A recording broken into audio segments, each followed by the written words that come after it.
पुण्यातल्या वाहतूक कोंडीची समस्या सोडवण्यासाठी आता अजित पवार दुसऱ्यांदा भल्या पहाटे रस्त्यावर उतरलेत। पहाटे आयटी पार्क हिंजवडी परिसराचा आढावा त्यांनी घेतला। यावेळी अजित पवार आपलं वाटोळं झालंय, हिंजवडीचं सगळं आयटी पार्क बाहेर चाललंय असं म्हणत अजित पवारांनी सरपंचांना खडे बोल सुनावले आहेत। मात्र नंतर मी कुणाला झापलं नाही, जोरात बोललं म्हणजे झापलं होत नाही असं स्पष्टीकरण सुद्धा अजित पवारांनी पत्रकारांना दिले।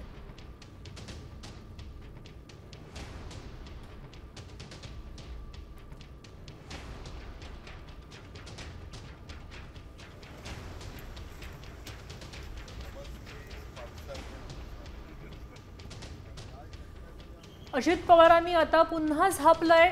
सकाळ सकाळ ते पुण्यामध्ये गेले होते आणि हिंजवडीमध्ये का वाहतूक कोंडी होते हा प्रश्न सोडवायला ते गेले होते। त्यावेळी इथल्या ग्रामस्थांशी बोलताना सरपंचांना त्यांनी झापलं।